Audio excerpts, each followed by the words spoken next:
What's going on, everybody? Hotep family, Ashe to all my people out there. Welcome back to another episode of My Unapologetic Perspective. This is the podcast where we give our point of view on controversial topics from my experience, Black history, and our knowledge as African Americans. Black history presently lives in us so we can continue to excel into the future. It's one thing to know Black history. It's another thing to take advantage of what the people in Black history did for you. In the words of Malcolm X, there will come a time where Black people will wake up and become intellectually independent enough to think for themselves, and we are at that point in time. I'm your host, Martre Baker Stevens, and to the right of me is Shaquan Battle. Hello. And to the right of him is Jerome Battle. What's up? We appreciate all the love we've been getting, all the support we've been getting. Again, if you go to YouTube, type in My Unapologetic Perspective. There is no more Mighty Motivation Network. It's just My Unapologetic Perspective on YouTube and on Facebook. You can go to TikTok, type in Martre_S to follow all of the latest clips. Some that went viral. One is still going at about 25,000 views right now, and the comments are still rolling in. But we appreciate all the love and support. We appreciate all the good comments, even the bad comments for publicity. We appreciate it all. How are y'all? Good. I'm good. Everybody's good? I'm good. Really enjoyed last week's episode. That's still some clips I want to put up from last week's episode that didn't technically go up on social media yet, but some great conversations last week, especially about the sports and the athletes with T. Thank T again for coming through last week. And then you look at what transpired in the media with NIL deals. It was ironic. Perfect it was ironic that Nick Saban came out and said what he said about Dion and about Jimbo Fisher. That led into the topic. Also, the Tennessee State case that's still continuing on. Again, HBCUs are still being talked about more, and the application process is going up, and the more people are going to go to HBCUs, whether people like it or not. You know what I mean? And not just Black people. I'm talking about white people as well. Are going to continue to go, are going to start going to more HBCUs. And that's I think I had told you privately that, I hope Mikey Williams, he came out and said it. I hope he goes to a HBCU. But the thing is he brought light to it. Yeah. So that's the most important part is it got pushed back. He brought light to it. So even if he doesn't go, just him bringing light to it was enough.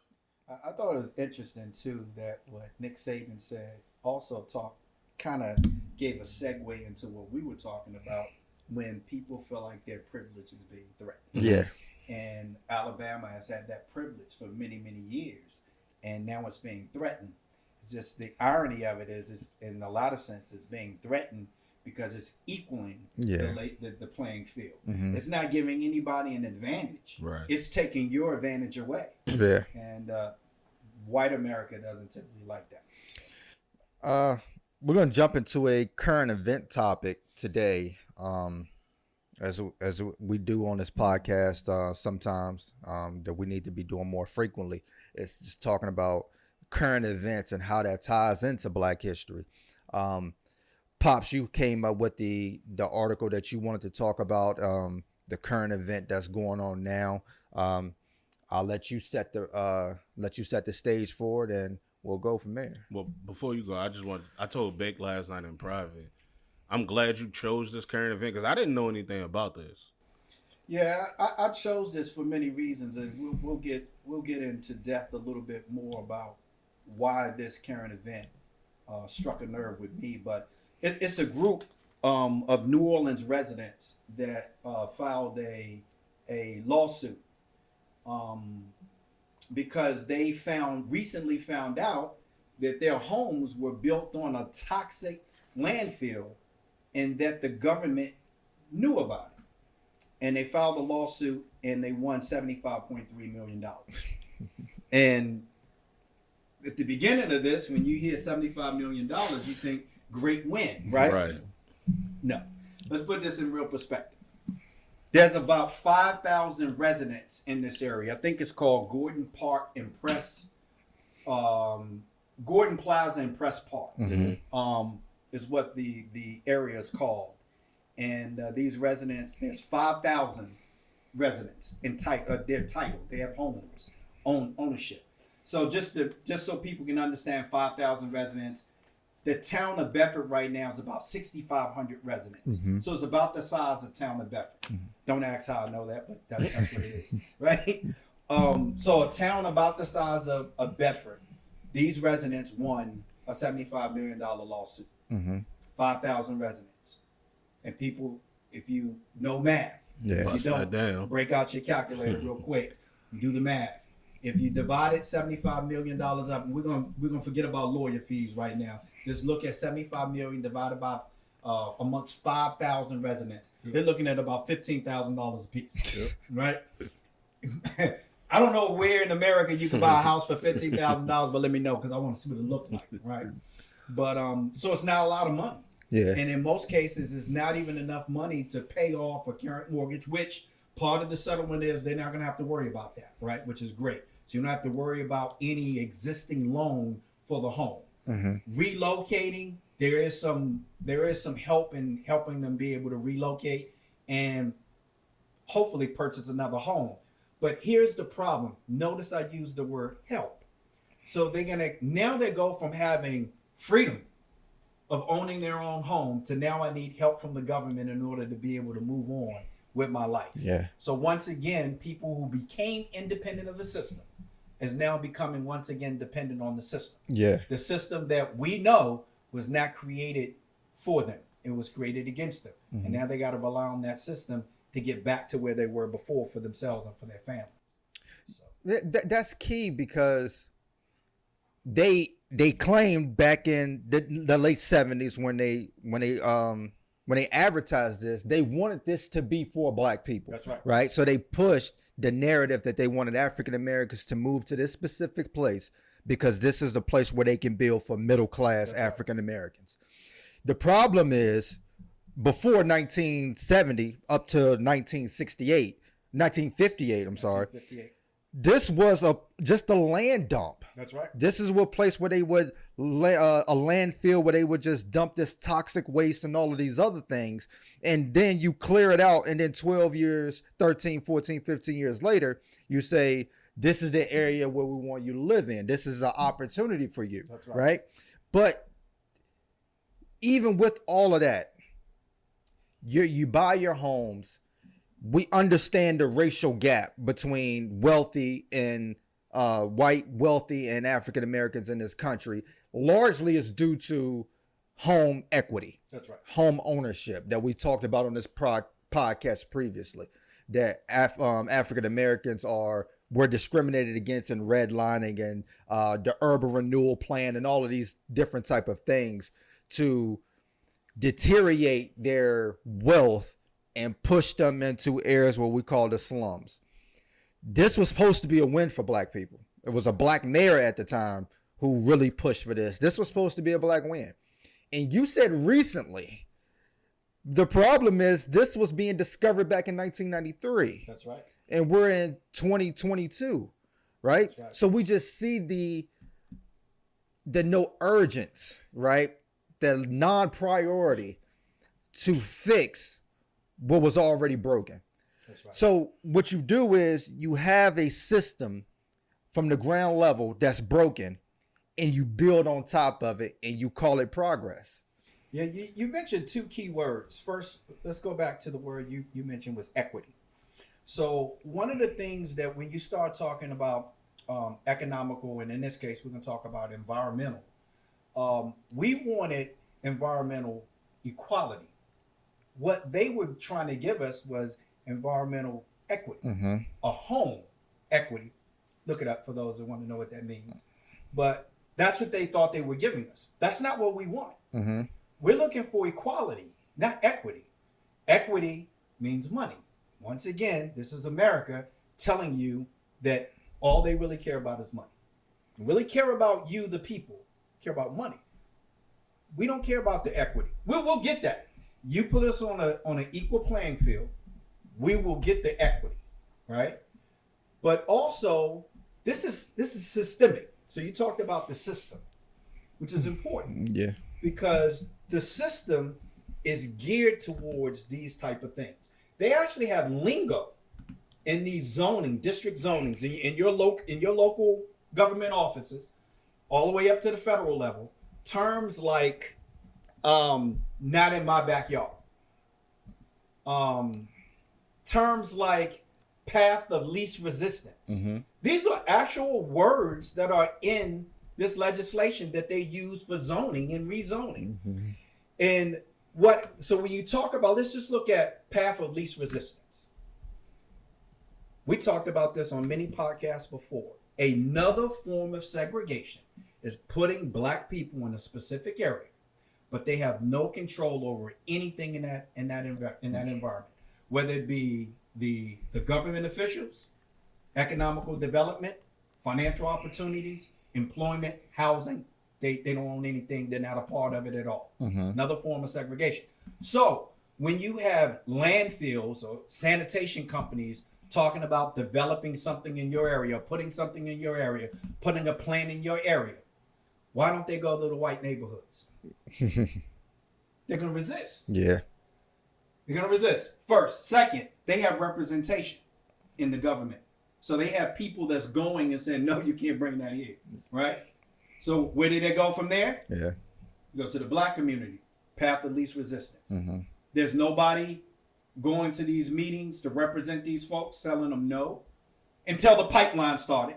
And most people don't even know what a pipeline is, but they started going and attending these meetings when they started talking about putting pipelines in black neighborhoods. But prior to that, when it came to plants and sanitation and all that, we had no voice to say no. There was no resistance. There was no money to hire attorneys to fight that. Yeah. Where in white neighborhoods, they had all those things. Mm-hmm. So when you talk about system, this is systematic, Mm-hmm. very systemic in the way that these things, it's not by chance that you end up with landfills in black communities. It's not by chance that you have more of these sanitation companies in black communities versus white. Mm-hmm. It's not by chance. Mm-hmm. They have to have somewhere to dump their trash. They want to dump it in the black communities. Now, for people that think that the communities existed first or second, is irrelevant, right? And this, again, this is lingo that's in the legislation. The chicken or the egg, what came first? It doesn't matter. It doesn't matter. Because if it's there first, then you push black people into that area for a reason. If it's there second, then you see it as being degrading, so you put it there because we're not going to put it anywhere else. So that doesn't matter at all. Absolutely. You know what I mean? So even if you look at that, right? So even from 1993, where they first brought it to their attention, they went, instead of relocating these people like they asked them to do back in 1993, they instead takes $12 million, go in there, and they dig 3 feet of layer of contaminated dirt and swap that out with non-contaminated dirt. That's right. But that's only 10% of the area, right? So for the area that we're talking about, is not just that neighborhood specifically, but you're talking about a whole, they call it Cancer Alley, which goes all through New Orleans, up through Baton Rouge, up the Mississippi River, about 85 miles worth of land, right? And in that 85 miles worth of land, you're talking about thousands, hundreds of thousands of plants, places that produce these chemical compounds, landfills, all of these toxins that are thrown into the air. And you're talking about maybe 50 feet from people's doorstep. That's right. To where they're so affected that it causes cancer. And we know who the leading cause of cancer is in the United States. We understand just from COVID who was affected most. That's right. You know what I mean? We understand just from health and safety issues who's affected the most. And a lot of these times is because you have these places, and it's not just New Orleans. You can look in Detroit, you can look at Chicago, you can look at New Jersey, you can look at in San Francisco, you can look at all of these places where at one point 5 out of 5 landfills were located in predominantly black areas. That's right. Now it's about 3 to 5, and then you're talking about these sewage plants. You talk about all these places that release toxins into the air that pollutes the environment, predominantly in majority black areas. And that's a huge problem. And again, that's not by coincidence. Like this is just not us complaining about something, because that is not by coincidence, right? And you talked about the money. lawyers and told them, y'all might not ever see a dime of that money. That's right. You know what I mean? Even if it's $15,000, they're gonna fight that, and you're never gonna see a dime. Because there was a community that had won a lawsuit previously about $13 to $14 million that most of the lawyers and the businesses in that area reaped the benefits of the lawsuit, not the residents. Yeah. And not black-owned businesses. That's important too. These were just businesses in the area taking advantage of the fact that black people are going to want this service or product, and they had white-owned businesses in these areas that reaped the benefit from these lawsuits, not their actual residents who were suffering from the toxics of these landfills. Yeah. And it, like you said, it happens in a lot of communities, but there's a lot of other important things that we can associate with the results of this. Is that the EPA and the CDC both have said that minorities, mainly Black Americans, are more likely to die from pollutants and toxins than any other nationality or race in America. So knowing that, and this information has been prevalent and known since the 70s. Right. It's been surveys done. Black children are 5 times more likely to have lead poisoning. Exactly. And we know what houses typically have lead paint. Yeah. Right?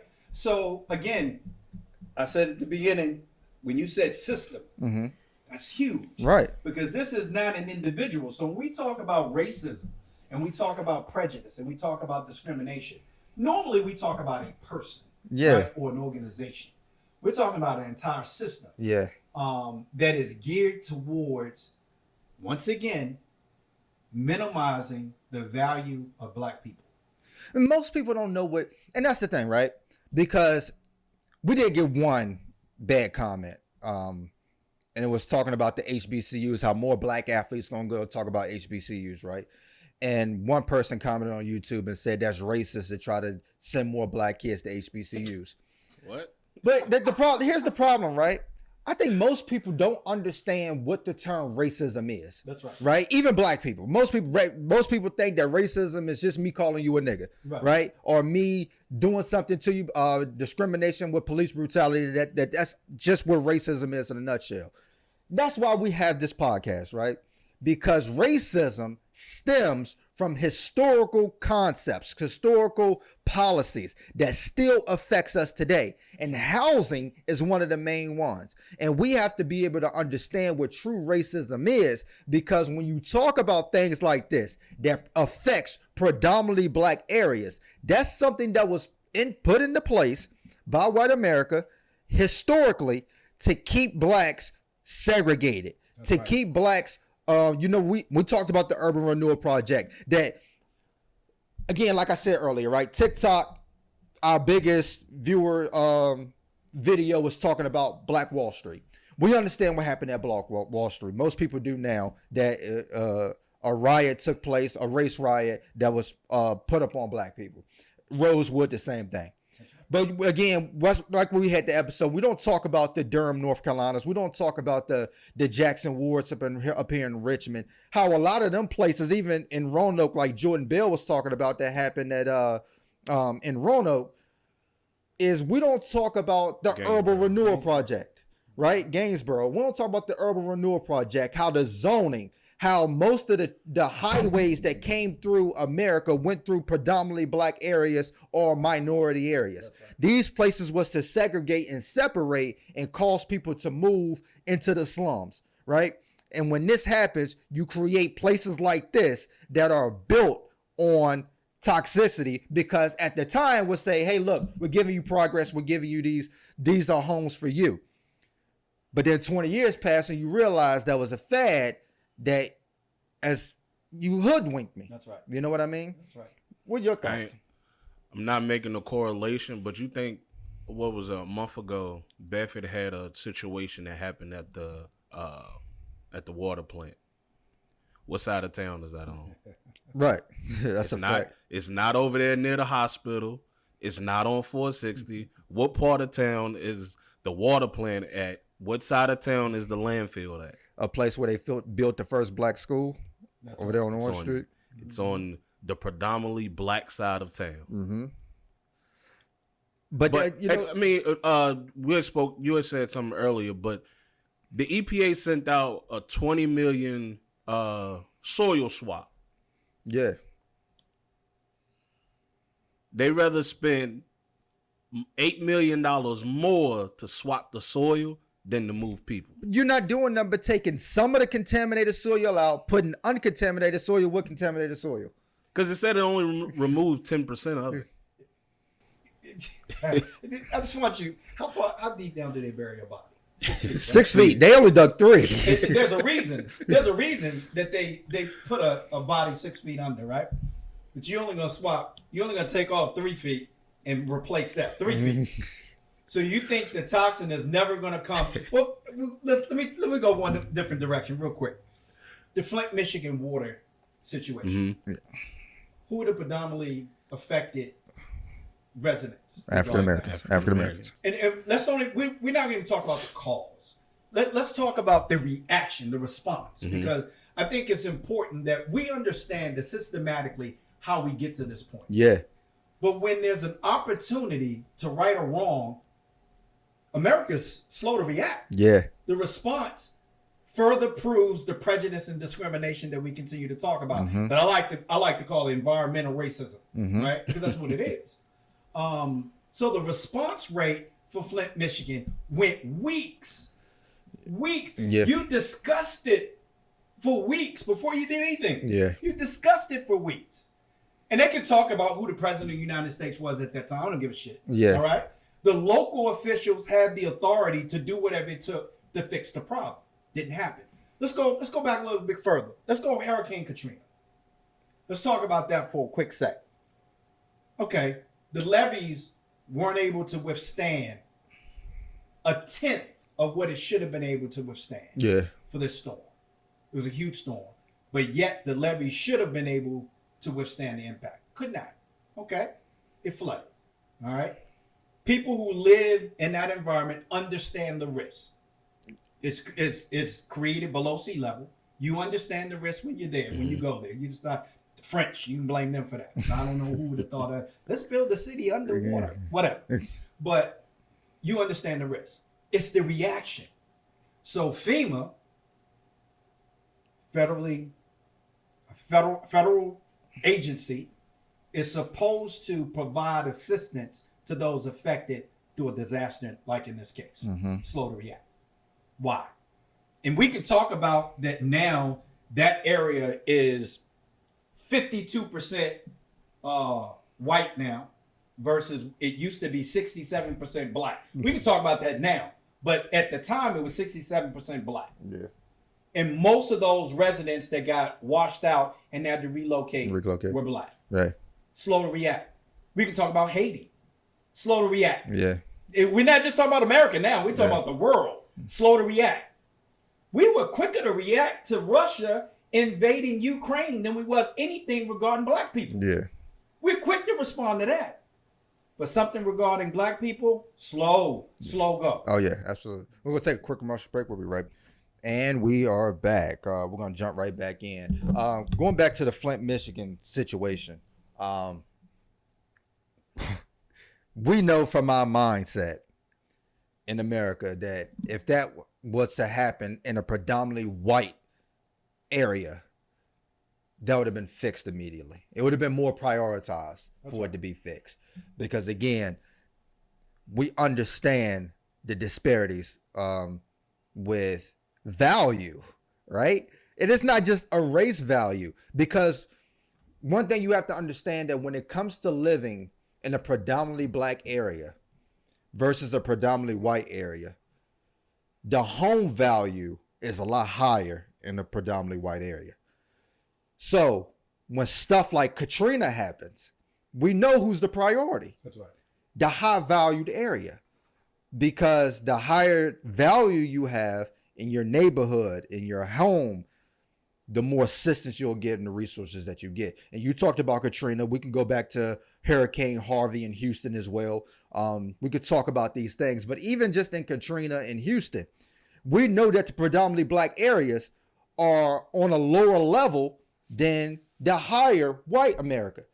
So they didn't already, they weren't in a position that even if, because you said New Orleans was should have been able to withstand it. That's right. But we know that those predominantly African American areas were going to flood anyway because of lack of resources, because of the drainage system, because all of these areas are where you push black people in. That's right. Whether it's, they talk about in Chicago that if it's hard rainfall in Chicago, we know the areas that's going to be likely to flood, predominantly black areas, because these are the areas that we were pushed in. It's not by osmosis. That's right. Right? It's by design. It's the system. They understood this already, and you pushed us there. And when that happens, even at the aftermath of Katrina, a lot of black people had nowhere to go. That's right. Because of those lack of resources. If you owned a home, and you're in that black neighborhood, the insurance company is going to give you the value, which is going to be less than it is in those other neighborhoods. So we understand how it affects us on a grand scheme of things. And that's another thing that you just mentioned is important, is that with Katrina, a lot of the insurance companies refused to pay the flood insurance because it wasn't associated with the storm itself. It was associated with the levees not being able to hold the water. Mm-hmm. So they refused to pay. Well, and that's the thing. Like, when you look at some of these places, there's less grassland to soak up the water. That's right. Again, the drainage system and the sewer system from the lack of resources, because we know taxpaying money is not going to go down to those neighborhoods first. No. So the people who pay taxes, as everybody else, we understand the streets is going to get paved on the other side of town. We understand that the sewer system is going to get fixed on the other side of town. We understand all of these things. So we're going to be the most affected, even if you call it a natural disaster. Yes, it can't be predicted, but the state that we're in is by grand scale and by the system that we're placed in those areas. That's right. Absolutely. For the people that live in Bedford, let me broaden that for you, is when it rains in Bedford, you cannot go to the Ball Diamond and play basketball for 2 days. But you can go to Liberty Lake 30 minutes after it rained and the court is fine. Yeah. There's some other places. It's a place in Florida. They call it, they have black snow every October, because of the burning of sugar cane in the predominantly black areas. Where that affects, again, decreasing their property value. You know what I'm saying? Not only affects their air, but it affects their lake, which affects the water, like Flint, Michigan. There's a place in South Carolina that's predominantly black, that they built a manufacturing James plant there, and they just started dumping all of these compound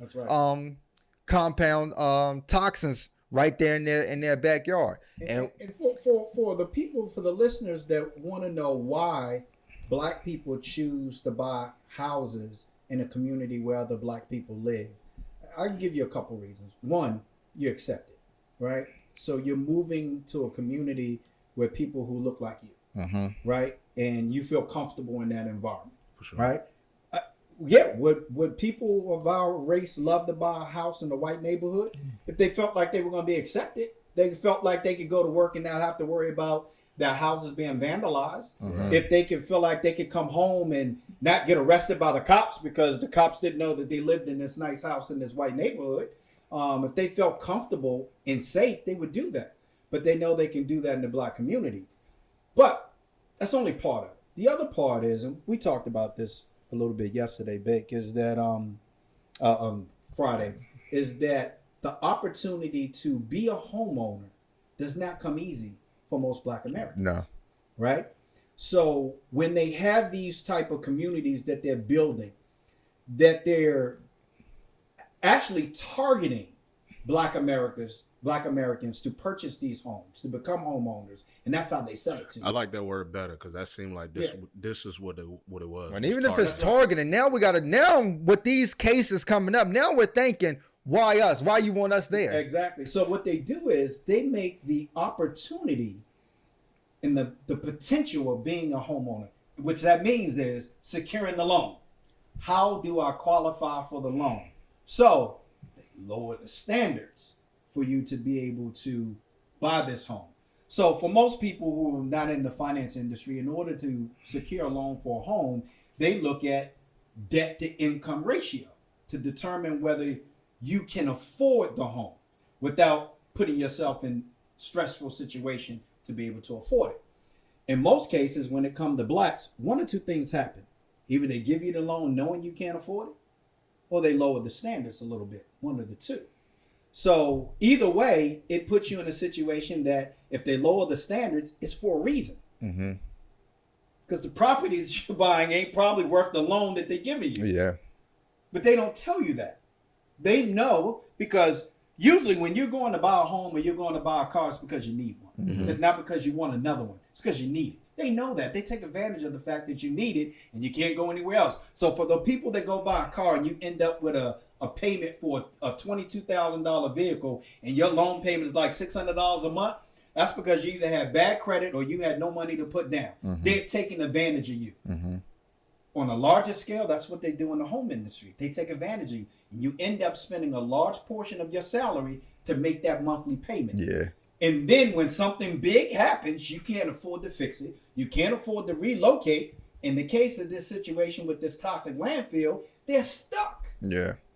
And they still got to continue to pay the mortgage because they need somewhere to live. Mm-hmm. They are stuck. This is a systematic way that we talked about before of keeping black people in a specific place in history. And they want us to stay there now and in the future. Mm-hmm. And they're not trying to give you a way out. A $75 million lawsuit does not solve this issue. Mm-hmm. As we just said, 5,000 residents, you max out about 15 grand. And that's just, we're just doing the numbers. We know they didn't get the whole 75 million. Right. We know that. What about the people that lived on the property for 20 plus years? What are they going to get? You're getting them $15,000. Mm-hmm. And I know they talked about prorating it based on how long people have been in the area. You can do all those things. It does not fix the problem that you got people that are ass out, that invested in a property that wasn't worth anything, and the government knew it before they made those loans. And now they got health problems because of it. Absolutely. So you're seeing, they call it Cancer Alley for a reason. They increase, it's the leading cause of cancer, the leading place in cancer in America. They said back they would see white vapors coming from the ground.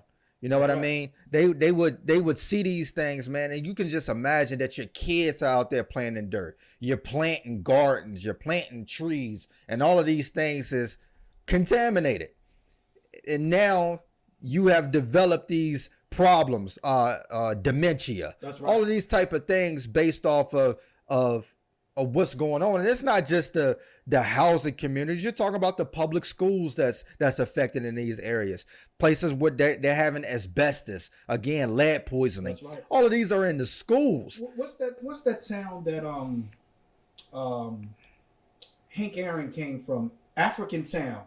That's the name of the town. It's called African Town. I think it's in Alabama. But in African Town, they had the biggest industry was a paper factory. Mm-hmm. And of course, everybody grows up, they work in the paper factory. But through the years, with the toxins that paper factory puts in the air, puts in the water, in the waterways, obviously affects Black Americans a lot more than it does white Americans, and has attributed to 62% of the deaths in Africa Town. Mm-hmm. That's what it is. It's in Alabama. Yeah, it's Africa Town. So when I so just real quick, I'm going to read something to you. It's called environmental justice, right? But I like to call it environmental racism. So environmental justice refers to those cultural norms and values, rules, regulations, behaviors, policies, and decisions to support sustainability, where all people can hold with confidence that their community and natural environment is safe and productive. So for those that want to understand the lingo, that's your human right? That has nothing to do with civil rights. That's your human right?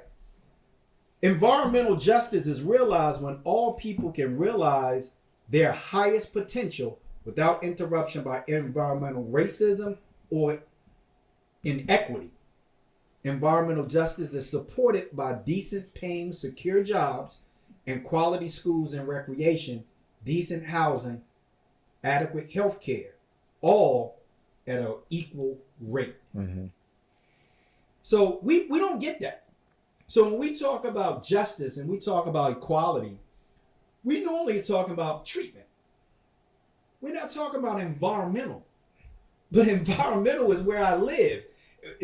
I've heard somebody say before that environment is where you live, work, play, learn, and pray. Mm-hmm.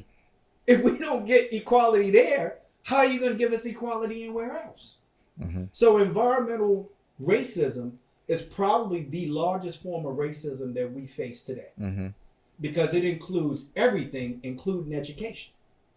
So this is why this story stuck out to me the most, is because I think this is where, for the people that think that racism doesn't exist, I think this is where you can look at it and say, well, damn, it does exist. Mm-hmm. And then we can go all the way back to the 30s, maybe even the 20s, where we talked about how the idea of project housing and creating these neighborhoods created a whole different issue called traffic. Because you put blacks in neighborhoods, but the businesses are somewhere else. Yeah. How the hell you think they're going to get there? Yeah. Because you don't want them living in your neighborhood. They have to live somewhere else, and then they have to get to and from. Right. So you created a whole new problem called traffic, which adds to the pollutants in the air that affects black people disproportionately compared to whites. Yeah. So you can't tell me that this is not systemic. So for those that think that a lot of this we're just piling on, or we're making up, or we're connecting dots that don't really connect, do your research. Yeah. This is I couldn't write this script if I was a writer. I couldn't write this script. This is real. This is happening. And it's happening, as you say, in your neighborhood. You don't have to go to New York. You don't have to go to San Francisco. You don't have to go to Houston. You don't have to go to New Orleans. You can see it happening right now. You can think about Brookville High School. No disrespect to Lynchburg, but I just want to put this in perspective. Brookville High School, predominantly white. Mm-hmm. Heritage, EC Glass, no. Predominantly black. How did that happen? Mm-hmm. How did that happen?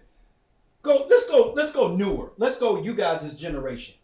You look at Cave Springs. Cave Springs were racially mixed for a long period of time until they built Hidden Valley. Mm-hmm. All of a sudden, the zoning, Hidden Valley was mostly white.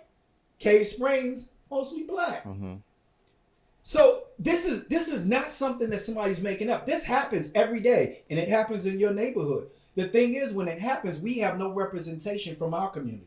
There's nobody black on the school boards that's making these decisions. Mm-hmm. There's nobody black representing the black communities to talk about how this negatively affect those communities. There's nobody representing us. Another form of segregation that we allowed to happen because they gave us Juneteenth Day. Right. Right. You talked about representation. I believe that's key to segue into something else, which is when you look at, we talked about on this podcast about public housing, affordable housing that was placed. It was a project that essentially was a good project in the beginning until the lack of funding and the piling on top of each other ultimately led to more poverty and more crime and what we consider the projects or the ghetto today. But when you look at it, right, that's the public sector. But if we look at it from the private sector, most people will say, most people don't want African Americans moving into the suburbs because the suburbs were created to get away from black people. That's right. You know what I'm saying? Exactly. So a lot of people don't want affordable housing in the suburbs. And a lot of people have the power, white communities have the power to say, no, we don't want that here. You know what I mean? Because there has been places that have tried to build public housing or affordable housing in areas to allow minorities or to come in to be able to live in a safer environment, a more convenient environment, because you want to ultimately live closer to where you work. You ultimately want to live closer to where you shop, get your food and those type of things. But a lot of these people don't want African Americans to move in, because there is a misconception about affordable housing, that affordable housing, low income housing, is for people who are poor, or people who don't work, or people who get a welfare check, when that's not true. Affordable housing, low income housing has a lot to do with people who just make just enough money to be able to cover their everyday basis, and they pay a lot of it to their rent. So, and if you pay a high amount to your rent, that means you don't have the other money to cover the other necessities that you need, especially if you have kids. So if you have a single mother who has 2 kids and she works a minimum wage job making $7.25 an hour, most of her income is going to go to rent, which means she don't have enough money to be able to take care of 2 kids, to be able to do all the things that they need to do. That is what low income housing is. Right. That these people work just as hard as you, but just because they don't have the history of the wealth that your family has had from homes that you had, they don't have equity. They don't have people they can just run to that can loan them $100,000, that they're put into this position to where they're not able to succeed. And that's what affordable housing was going to do, because there has been research that says when you put affordable housing in suburbs, that the black kids thrive. That's right. Why? Because the parent ain't got to worry about rent. They ain't stressing out the kids. Ain't nobody stressed out. They can be able to live stress-free and be able to do everything on an everyday basis and still decrease the wealth gap that's been happening between black and white people here in America due to a lot of home ownership. And when you have that, you're creating a lot of backlash from that privilege that you talk about. Yeah, you know, the other thing is some of this you can blame on the standard of learning, especially in Virginia. There's a lot of things that black students aren't being taught that they need to know, like credit. Yeah. You know, this should be taught in school, in high school, of how to build your credit. Because obviously, I think one thing that white America has, as you said, they have history. They have a network. So, you know, Johnny wants to go buy a Camaro and he's 18 years old. Johnny has somebody in his family that can co-sign for Johnny, right? Malik ain't getting that. Yeah. See, Malik doesn't have somebody in his family that has great credit that can co-sign for Malik to get that car. Not going to happen. So Malik can have a tougher time getting things, but more importantly, even building his credit. Because one of the things you hope that a co-signer will do is to help you build your credit. So black students aren't getting that opportunity. One, they're not learning about it. The other thing, one of the biggest lies that the government has ever told is to get people to believe that there's 3 classes of people, right? Poor, middle class, and rich. Well, if there's only 3, most of us know where we are. Right. You're going to be in the poor sector, right? So, but poor is really those folks that we talked about that use the system or on the system, or they in between the system, need a little bit of help from the system, but they are working and can't quite get it over. And then you have what they're calling now the working class, right? And most of us feel like we're in the working class. But I'll say this, and I'll continue to say it. Most working class people are one disaster away from being poor. That's right. And it can be a medical disaster, or COVID. It can be a home issue, right? COVID. Lose your job, right? So you're one disaster away from being in the poor class. So for us, the opportunity becomes less and less for you to get to where you want to be when something bad happens. And it doesn't have to be something that you caused. It's just something you have to respond to or deal with. So for us, we have to start getting, one, back to what we talked about before, education. So education goes a long way. And since we're talking about home ownership, a part of the responsibility for the person that's becoming a homeowner is for you to do your due diligence. Ask the right questions. Don't be quick to accept something just because it sounds good. Do your research.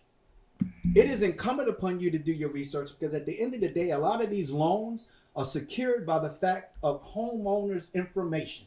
You should have known. And if you didn't know, that's your responsibility. Read the fine print because it says it. Read the fine print before you sign any paperwork to become a homeowner. Mm-hmm. Don't believe that every good thing is really a good thing because it's probably not. And I'm not telling you to be skeptic. I'm just telling you to be smart. Mm-hmm. Just be smart. All right, and that's the difference between what we see when we don't have that ownership, right? Because like I talked about with affordable housing, the low income housing, right? So a lot of those private sectors come through the low income housing tax credit program, which is funded by the IRS. The IRS give the state billions of dollars. That billions of dollars go to contractors and investors, and they begin to find places to put these affordable homes for these low income families, right? The problem is you get more money if you put that into those poverty areas. That's right. So like we talked about, that's how you get New York and Chicago that build upward to put these people in these project housing to stack them on top of each other, right? To keep them from expanding out, right? So when you do that, you keep black people into one area. So when you start to try to put these housing projects, I mean, not the housing, but these affordable homes in the suburbs, they say, no. Start expanding out. We don't want you. Yellow Springs, Ohio. Dave Chappelle. Yeah, that's right. He just got killed for that. Yeah, we do not want you here because if you're here, your kids got to go to school where our kids go to school. They go to the same parks that we go to. They may even take some of our jobs. We don't want you here. I see you there. And they have the people, the resources, the as you said, the representation to say no. But so we'll go to my husband. He's the bank manager. Mm-hmm. That's right. That's deny that. You know what I mean? That's right. If we don't have any ownership, then that's where we get gentrification. Because if the same thing happened in the black community, when we're going to build this plant here, this landfill here, we ain't got nobody to say, no, you can't do that. As Denzel say, I'll run shit here. Y'all just live here. Don't none of y'all own none of these properties. You don't get to say what we put here. And it goes, that's why they're not going to teach you that in school. And exactly. It's full circle. It's systemic. And again, for the people that are still skeptic, do your research. Mm-hmm. I just ask before you make a comment. Yeah, obviously this is how we feel. This podcast is how we feel, but it's based on evidence. Right. You can say it's how we interpret it. Okay, I'm interpreting it from a black man's perspective, 53 years old. Absolutely. Yep. Absolutely. Because as Bake was talking about the affordable housing plan, I pulled up the Dave Chappelle Yellow Springs in Ohio situation. That's right. It's there. It's there. It's there. And the other reason why they're not going to teach this in school is because the white kids' parents know this. Yeah. We don't have to teach it because my dad knows it. I'll tell you one more thing that when you start, and the great thing is this term that I'm using, environmental racism, it's real. It's on Wikipedia. You can Google it. It's there. Like it's Benjamin real. Chavez coined that term. Absolutely. Actually, in the beginning, when it first started with zoning and districting, if you notice that sometimes they deem properties, when you guys were looking for your homes, you probably saw some property that said residential versus business. Mm-hmm. And a lot of people, well, what does that mean? Well, of course, it's related to taxes, the amount assessed tax value, and then what you pay in taxes for a residential property versus a business property. And so in San Francisco, when the big migration happened and you had Chinese migrating to San Francisco, and they started their own businesses. And what they would do is they would zone areas as residential to prevent them from creating businesses in those areas. But they allowed the white people to create businesses by just deeming what they consider business versus residential. And once you go business, it's hard to convert back, but it's hard to get an area deemed as business versus residential. And this was a tactic that they used for many, many years in San Francisco that ended up going to places like Chicago, New York, Houston, New Orleans, even Florida, and even in Virginia. There's instances in Fredericksburg, Spotsylvania County, where they did the same thing after the slave trade, that they would not allow anybody that was non-white to have businesses in townships, right? They would deem it, you can't do it. This is a residential, you can't do it. They all have business license. Their businesses are now considered business zoning. Yours is not. You can't do it, So no bringing your little table and selling your hats and all that. None of that. Can't do any of that, right? So this is another form of environmental racism that we see today that happens in every city, in every state in the United States. I'm just going through my brain every time when you brought up Brookville, because when you look at that area specifically, one part of it is Bedford, another part of it is Campbell County, and another part of it is Lynchburg, depending on which direction you're coming from, right? Heritage and Brookville are literally 4 minutes away from each other. You mean Heritage and Glass? No, Heritage and Brookville. Right Timberlake, there, Timberlake Road. Right. You just look at the zoning of that and how probably most of the funding will go to Brookville because they're considered now Campbell County. That's right. Because of the zoning that happens. That just blows my mind. Yeah. They would tell you, but Heritage got a new school and Brookville doesn't have a new school. It's what they would tell you. Well, they build new prisons every day. Yeah. But when you look at all of this in retrospect, man, it just shows you the disproportionate way that African Americans are affected versus everybody else. You know what I mean? That even if like there was an article that I read that, people who have houses in black communities lose over $150 billion compared to the houses that are in white communities. Because when you buy the house, the percentage on the equity of that house is more higher, like just 2% higher than it is in a predominantly black neighborhood. Most people don't think 2% is a lot, but over 30 years, you're talking about $50,000 to $150,000. Depending on the value of the home. Right. So just looking at the value of your home and how your value doesn't appreciate as much in a black community than it would in a predominantly white area. And that just shows you the discrepancy that happens. Another thing that happened in Detroit, 100,000 Detroit residents lost their homes to foreclosures because the city overcharged them in property tax. The city owned up to the mistake, but they still haven't been reimbursed, and it's been 5 years later. So they owe them $600 million. Slow to react. But again, like you talked about, $100,000 for 100,000 Detroit residents, $600 million. You could do the math. You could do the math on how much money that is. You know what I mean? But you're talking about areas that are just being gentrified to where these properties are being bought, renovated, and then the people who lived there before cannot afford to live there anymore.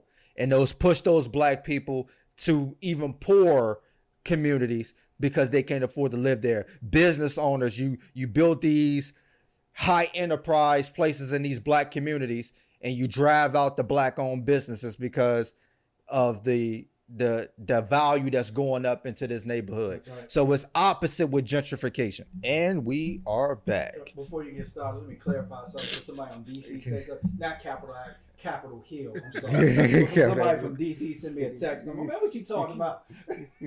And yes, I know Georgetown is a PWI. I know. But they got black players. So we support the black. Because somebody gonna be like, "Oh, y'all talked about HBCUs last week. He got a Georgetown hoodie." Allen Iverson, baby. They got a black coach, Patrick Ewing. Yeah. Patrick Ewing Jr., baby. John Thompson made Georgetown. Patrick Ewing following the footsteps of the great John Thompson. Yeah. You talking about John Thompson III? No. No. So right now, I'm gonna call 1-4 flat, and I'm gonna let Dad close on how he feel about the totality of what we talked about and the importance of it. You got the full ISO. You got the James Harden. You said yesterday you don't know why they shoot threes at the end of the game. Here we go. Get to the basket. I'm gonna keep it calm because I want to read something. I read a little while ago about what environmental equality should be, right? Environmental racism refers to the institutional rules, regulation, policies, or government and or corporate decisions that deliberately target certain communities for locally undesirable land usage, and lax enforcement of zoning and environmental laws, resulting in communities being disproportionately exposed to toxic and hazardous waste based upon race. Environmental racism is caused by several factors, including intentional neglect, the alleged need for receptacle for pollutants in urban areas, and a lack of institutional power and low land values of people of color. It's well documented fact that communities of color and low income communities are disproportionately impacted by polluting industries, and very specifically hazardous waste facilities, and lax regulation for these industries. I didn't write this. This is something that every college institution in America is teaching for environmentalists and environmental justice. This exists. So for those that want to continue to ignore it, I actually just do your research, because this is probably, and there's a lot of forms of racism and discrimination that we've talked about in this podcast. Mm-hmm. But in my opinion, this is the one that impacts all of those other ones. Is because, as we said before, if it's where I live, where I play, where I pray, where I go to school, then this affects every other form of discrimination that could possibly exist. Mm-hmm. Right? So until we start taking a hard look at environmental racism, we have never overcome racism. Mm-hmm. So you can talk about calling people the N-word all you want to. Cool. Doesn't fix this. I don't care if you don't call me an N-word. If you're going to sell me a house on a toxic landfill, I'm still a nigga. Doesn't matter. Mm-hmm. You're still treating me. You're just not calling me that. You're still treating me as such. You're lowering my value by saying it's okay for them to live in that environment. Also, the fact that we still continue to have no representation. They will lead you to believe that the Revolutionary War was fought for taxation without representation, which we know that's true. Mm-hmm. We know that's not true. Mm-hmm. It was fought to keep slavery. You're still doing it environmentally, enslaving us, segregating us, lowering our value, telling us that we're less of a human being and we're not American. And we buy it because you're selling it to us. So for Black America, I think that we need to wake up. We talk about the woke generation. Well, just knowing your heritage is not enough. Mm-hmm. Just knowing Black history is not enough. It's incumbent upon you to take what you know, as we talked in the podcast last week, and get a return for your value. So understanding your value and then getting a return on your value. Mm-hmm. That's what we need to do. And in order to do that, we think that you have to educate yourselves, not just on Black history, but on everything that exists, why it exists, and where it exists, and how do you fix it. Mm-hmm. Real solutions. That's what we need. Absolutely. We love y'all. Peace.